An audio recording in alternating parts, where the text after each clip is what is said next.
Hello and welcome, Sheriff again here, and every now and then my viewers ask how to get better in dogfighting in War Thunder. Mostly they want to know how to get on the enemy 6 faster or to get rid of a nasty attacker on their own 6. But this topic is a bit more complicated as most beginners think. So this isn't easily answered in a small piece of text or a little video clip. So I decided a while back to start a whole series on that matter. And with the new game mode Enduring Confrontation, tactics become even more important than maneuvers. In this video I will show which circumstances are to be considered when a good pilot makes decisions in aerial combat, and then I will talk about the two main dogfight tactics. In the next videos I will build up on that and I will explain some things in detail, and I will of course answer your questions you ask in the comments. So if you have questions, please drop them in the comment section. I tried a few times to make a similar guide, but every time I was trying to explain some maneuvers, I thought that showing some fancy maneuvers doesn't help that much when the viewer can't see the big picture. I want that you, the viewer, can fully understand the thought process behind maneuvers. This allows you, after some practice, to pull them off yourself. So let's get started. For some reason, most beginners think that they can pull off a certain maneuver to avoid getting shot down or to get on the enemy 6 fast. Sadly, this isn't that easy.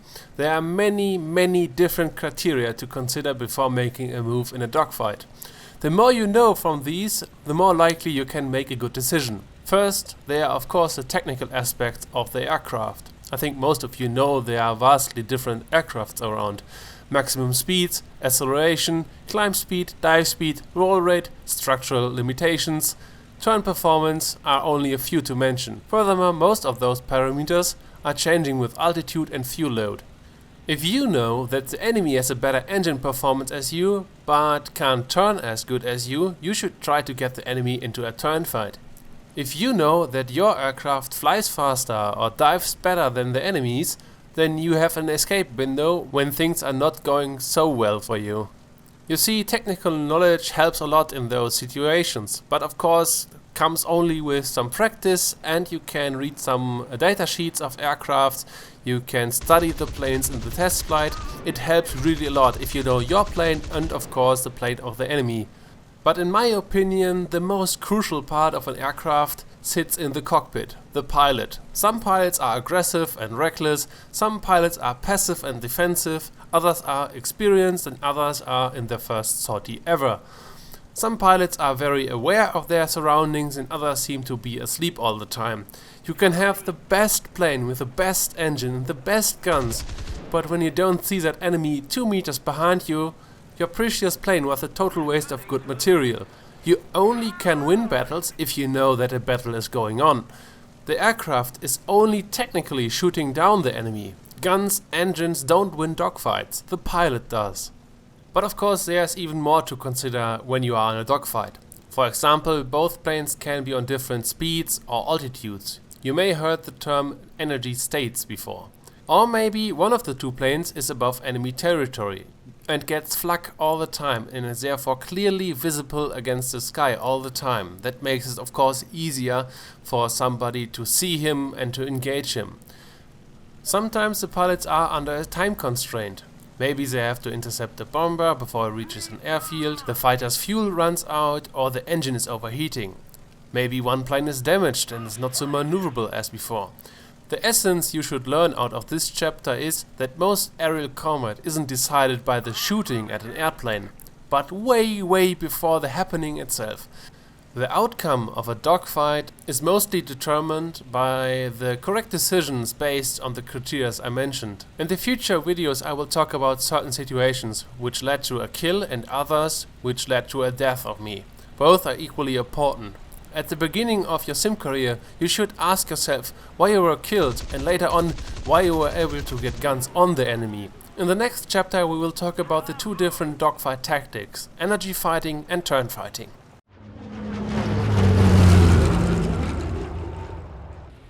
If you ever read about dogfighting, you will stumble across the terms energy fighting and turn fighting. When a pilot chooses to energy fight, he tries to be higher, to have more potential energy, or to be faster, to have more kinetic energy than the opponent and to use that to his advantage. If a pilot chooses to turn fight, he tries to get on the tail of his opponent as quickly as possible. The turn fight is also called angles fight, because the plane which chews up angles faster in turning will get a shot more quickly. Both are dogfight tactics. It seems that a lot of people don't understand that you can switch between tactic independence of the current situation. A lot of people try to assign a certain tactic to a certain plane. They say, a Bf 109 is an energy fighter, or the Spitfire is a turn fighter. Well, it's correct that those planes are very suitable for the mentioned tactics, but they aren't limited to that. You can successfully energy fight in a Spitfire and turn fight in a Bf 109. Important is to switch tactics at the right time to stay in the advantage. If you watched my videos before, you noticed already which tactic I prefer. I like the energy fight a lot. Of course, I have my reasons for that, and I tell you why. That plane, which is in a higher energy state, is in the pleasant position to choose the start of the engagement or even to disengage when the situation is getting too dangerous. You see, if you master the energy fight, you can choose what to do and when to do. The enemy has to react to your actions and not vice versa. A good energy fighter has the initiative all the time, and initiative is a precious thing to have in aerial combat. The attack itself is very short. The attacks rely on snapshots or various ambush attacks. Popular targets for energy fighters are aircrafts which don't even know that are getting attacked. Enemies who are busy with something, like participating in a lemming train or stalling out on top of their climb.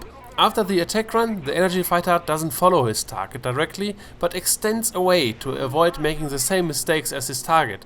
Depending on the current energy states of the own aircraft and of course of the surrounding aircraft, this can happen either in the vertical or in the horizontal. After extending away, the pilot judges the current happenings as a completely new situation. He looks for enemy planes of the altitude, looks if other aircraft entered the area, and checks how dangerous a new attack on the target would be. If everything is okay, he reacquires the target and tries a new attack with the same pattern. If the situation is not clear and too dangerous, he stays high and waits for his opportunity or even leaves the area. This is really the freedom of an energy fighter, to decide to attack or to disengage.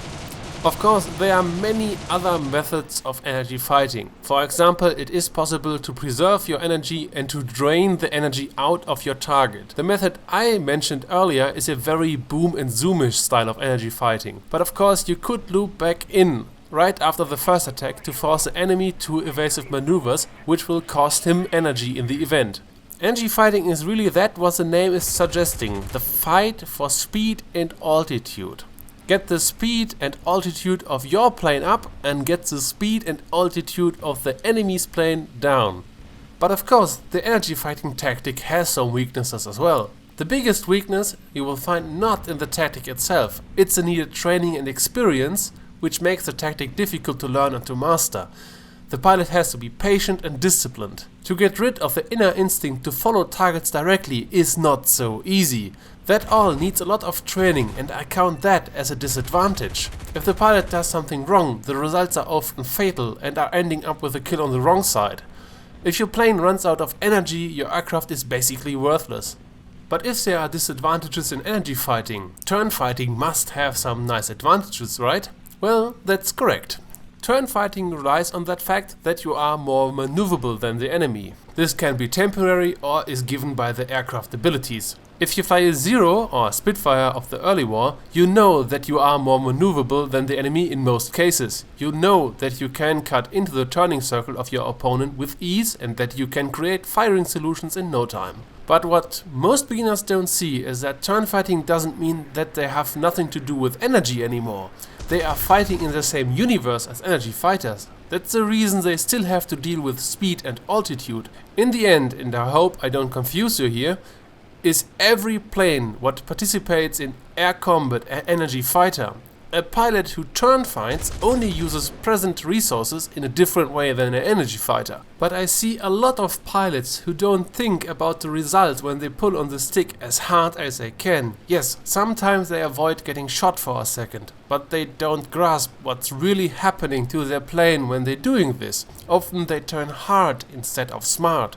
But what happens when you turn smart? What are the advantages? First, you have the clear advantage if you have more or the same energy state as the enemy. If the enemy is below the maximum speed of the turn fighter, the turner can catch up rather quickly and has no trouble of following every move the enemy does.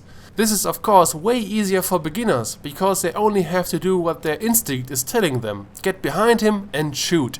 It's not so patience driven as the energy fight. The planes which are good for turn fighting are easy to fly, they don't stall as fast, they're nimble at the controls, they're mostly not wobbling around. If you lose speed you can accelerate very quickly and you can undo mistakes very quickly in comparison to the energy fighter. If you lose a lot of speed in a Focke-Wulf, it's very likely that you are dead in the next minutes. But if you are on the deck in a zero and you are slow, you can accelerate back to a good speed in a few seconds, and of course you can turn away if you are getting attacked. Yeah, and this is basically the reason why turn fighters are very good starter planes for the sim mode. But of course, now we have to talk about the disadvantages of the turn fight tactic. Most maneuverable planes are substantially slower than the energy fighting opponent. The acceleration and overall maneuverability of turn fighter is good because of the light weight, but with the light weight often comes a weak engine, which provides not so many horsepowers. In the end, a typical turn fighter has an awesome acceleration, but a not so good maximum speed.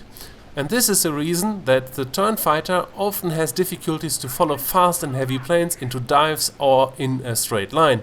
If you ever wanted to follow a P-47 with a zero, you know what I'm trying to say. The P-47 dips a nose down for a second and he disappears out of gun range. And if you dive after him, you have to abort the attack because your plane is about to fall apart.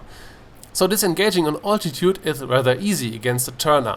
But the worst case scenario is when a fast and higher enemy refuses to slow down or refuses to accept a turn fight. The biggest fear of a turn fighter is to get bounced by a fast and high enemy without being able to get guns on the enemy. In such a moment, the turn fighter loses the initiative, and as said before, you want to keep the initiative at all times. Another disadvantage is that a lot of pilots who are flying a good turning plane are sometimes too reliant on that ability. When the turn fighter makes a lot of sudden maneuvers, he drains energy very quickly and maneuvers himself out of the initiative. So even a turn fighter has to have a good understanding of the use of energy. I mean, you can simply put your nose at the enemy and you can make the maneuver, which puts you in the shortest amount of time at the enemy's tail, but sometimes it's smarter to fly a bit more energy efficient to stay safe after the kill. A lot of turn fighters have much less armor and they are weaker structural wise. They tend to be not so tough when under fire, or they lose wings in high speed maneuvers. The light airframe comes at a cost. But now at the end of the video I want to say once again that my biggest gripe with the turn fight tactic is you basically wait for the stupidity of the enemy and that you are so often forced to be in the defensive. And that's the reason I use the turn fight tactic as a kinda emergency tactic in most cases. When I fly a very maneuverable plane, I try to stay as fast as possible all the time and I only turn as much as needed. But when I'm on the tail of the enemy, I use my superior turn rate and I stay on the tail. But I will talk a bit more about turn fighting in the future videos. But in the next one I will talk about the situation awareness and the energy fighting in detail. How to be disciplined and how to drain the energy of the enemy. But for now, I hope you liked this one and I would like to see your comments and thoughts in the comment section. Subscribe if you want to get notified when the other tutorials are going live, and I hope I see you in the next one.